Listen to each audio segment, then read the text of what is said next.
ये बात है साल 1914 की, जब एक 8 साल का बच्चा जापान के एक गांव में खेल रहा था। तभी उसने 4 पहियों पर चलती एक मशीन देखी। ये फोर्ड का मॉडल टी था, जिसको देखकर ये बच्चा बहुत ज्यादा हैरान हुआ। यही वो दिन था जब उस 8 साल के बच्चे को गाड़ियों और मैकेनिकल पार्ट से पहली बार लगाव हुआ था। इसका नाम था सुचाइरो होंडा, और किसको मालूम था कि आने वाले वक्त में इसका नाम हमें हर छोटी बड़ी गाड़ी पे देखने को मिलेगा। जेम टीवी की वीडियोस में एक बार फिर से खुशामदीद। नाजरीन, 1906 में जापान के माउंट फूजी के करीब एक छोटे गांव में सुचाइरो होंडा की पैदाइश हुई थी। उनके वालिद लोहार होने के साथ साथ पार्ट टाइम में साइकिल रिपेयर का काम भी करते थे। होंडा के 5 बहन भाई पहले ही मुख्तलिफ बीमारियों की वजह से मर चुके थे, लिहाजा उसके माँ बाप को अपने इस बच्चे से काफी उम्मीदें थीं। लेकिन उसको पढ़ाई से तो कोई लगाव नहीं था, अलबत्ता अपने बाप के साथ साइकिल रिपेयर करने में होंडा को ज्यादा दिलचस्पी थी। जब वो 16 साल का हुआ तो उसने न्यूज़पेपर में जॉब का एक ऐड देखा। 8 शोकाई नामी टोक्यो के इस ऑटोमोबाइल सर्विस स्टेशन पे टेक्नीशियंस चाहिए थे। होंडा ने कंपनी को जॉब के लिए लेटर लिखा और खुशकिस्मती थी कि वहां से पॉजिटिव रिप्लाई भी आ गया। यही वो टाइम था जब होंडा अपना घर और स्कूल छोड़कर कमाने की आस लगाए टोक्यो रवाना हो गया। होंडा का ख्वाब तो तब टूटा जब वो टोक्यो में 8 शोकाई पहुंच गया था। कंपनी के मालिक ने होंडा से सफाई सुथराई के काम करवाना शुरू कर दिए और यहाँ तक के उसको बेबी सिटिंग पर लगा दिया। होंडा बेचारा करता तो क्या करता, एक तरफ वो अपना घर और माँ बाप को छोड़कर निकला था, तो दूसरी तरफ उससे फालतू काम लिए जा रहे थे। उसको वापस अपने गांव जाने में शर्म आ रही थी, क्योंकि वो अपने पेरेंट्स को फेस करने की हिम्मत नहीं कर पा रहा था। यही वजह थी कि अगले कई महीनों तक वो वहीं ऑड जॉब्स करने पर मजबूर रहा। कुछ ही महीनों के बाद 8 शोकाई के मालिक ने होंडा से वर्कशॉप के काम भी लेना शुरू कर दिए। होंडा को इस काम में शुरू से बहुत इंटरेस्ट था, इसीलिए वो चीजों को आसानी से समझ जाता था। चंद महीनों में वो हर तरह की गाड़ी और उनके पार्ट्स के बारे में काफी कुछ जान चुका था। इस दौरान 8 शोकाई ने 2 स्पोर्ट्स कार भी बनाई, जिसमें पहली गाड़ी 8 डैमलर थी और दूसरी कर्टिस। ये दोनों गाड़ियां यूज्ड इंजन्स को इस्तेमाल करके बनाई गई थीं, जिन्होंने जापानीज मोटर कार चैंपियनशिप 1924 में पहली पोजीशन भी हासिल की। होंडा अभी तक एक अच्छा मैकेनिक था, लेकिन इस रेस में वो ड्राइवर के साथ इंजीनियर के तौर पे बैठा था। यही वो इवेंट था जिसके बाद सुचाइरो होंडा ने मोटर स्पोर्ट्स को अपना रिलीजन बना लिया। अगले कई सालों तक वो 8 शोकाई में ही जॉब करता रहा और अपने एक्सपीरियंस को बढ़ाता भी रहा। 1928 में 22 साल की एज में उसके मालिक ने अपनी एक और ब्रांच खोलने का फैसला किया। ये ब्रांच हमामात्सु शहर में होना थी, जिसको चलाने के लिए मालिक ने होंडा को जिम्मेदारी देकर वहां भेज दिया। होंडा ने 8 शोकाई की इस नई ब्रांच को एक वर्कर से शुरू किया था और सिर्फ 2 ही सालों में 30 वर्कर्स तक पहुंचा दिया। वो अब एक ब्रिलियंट मैकेनिक और रेसिंग ड्राइवर भी बन चुका था। उसने अपनी महारत का फायदा उठाते हुए अपने मालिक के लिए एक स्पोर्ट्स कार डिजाइन की। ये गाड़ी 120 किलोमीटर पर आवर की स्पीड से चल सकती थी, जिसने पुराने सारे रिकॉर्ड तोड़ दिए थे।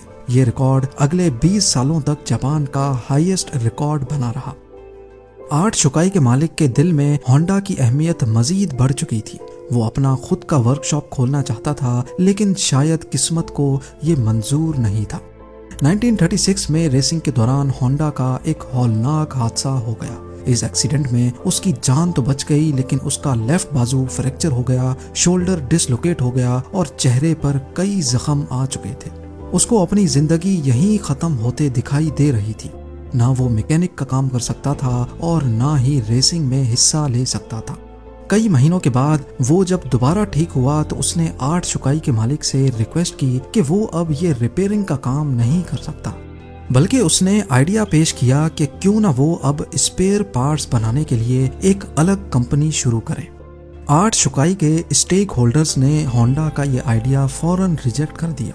उनको ऑलरेडी प्रॉफिट्स मिल रहे थे और कोई भी नहीं चाह रहा था कि नया रिस्क लिया जाए। इसी पर होंडा ने डिसाइड किया कि पार्ट्स मैन्युफैक्चरिंग की कंपनी वो अकेले ही खोलेगा। 1936 में 30 साल की उम्र में उसने अपने दोस्त के साथ मिलकर टोकाई सेकी हेवी इंडस्ट्री खोली और अपने दोस्त सिचाइरो काटो को उसका प्रेसिडेंट बना दिया। कंपनी तो वो खोल चुके थे, पर होंडा के पास इसको चलाने के लिए कोई इन्वेस्टमेंट नहीं थी। वो दिन भर आर्ट शुकाई के लिए काम करता था, जबकि रात में अपनी नई कंपनी के लिए खुद इंजन पिस्टन बनाने की कोशिश करता था। अगले कई महीनों तक वो इसी रूटीन पे चलता रहा, लेकिन उसको कोई कामयाबी ना मिल सकी। उल्टा वो लगातार शिफ्टें लगा कर कमजोर हो चुका था। एक के बाद एक नाकामी उसका रास्ता रोके बैठी थी। तभी उसने मेटलर्जी में महारत हासिल करने के लिए एक यूनिवर्सिटी में एडमिशन ले लिया। 1939 में 3 सालों की लगातार मेहनत करने के बाद वो आखिरकार एक पिस्टन बनाने में कामयाब हो ही गया। अब उसने आर्ट शुकाई से जॉब छोड़ दी और फुल टाइम पिस्टन बनाने में लग गया। पर उसको ये मालूम ही नहीं था कि उसके बनाए हुए पिस्टन में अभी भी कई फॉल्ट्स मौजूद हैं। उसने टोयोटा कंपनी को अपने पिस्टन ऑफर किए तो टोयोटा ने 50 में से 47 डिजाइन्स रिजेक्ट कर दिए। ये खबर होंडा पर बिजली बनकर गिरी, क्योंकि उसके पास अब वापसी का भी कोई रास्ता नहीं था। उसने मुख्तलिफ कंपनीज की रिक्वायरमेंट्स को समझने के लिए पूरे जापान के दौरे लगाना शुरू कर दिए।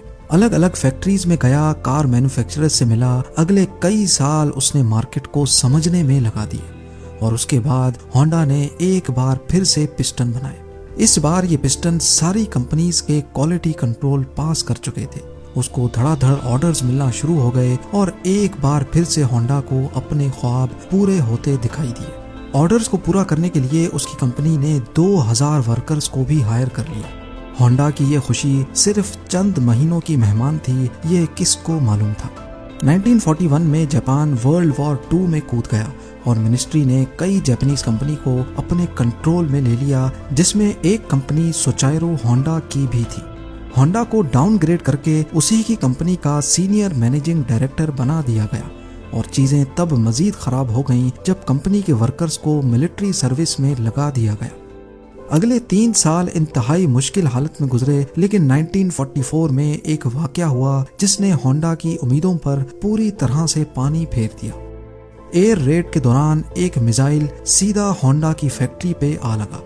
पूरे मुल्क के हालात बद से बदतर होते जा रहे थे। जापान जंग हारता हुआ दिखाई दे रहा था। फिर 1945 में 2 न्यूक्लियर अटैक्स हुए जिसने जापान की सिरे से कमर ही तोड़ डाली। इस वाक़े के बाद जापान ने अमेरिकन्स के सामने सरेंडर कर लिया। जंग तो अब खत्म हो चुकी थी, लेकिन होंडा अपना सब कुछ खो बैठा था।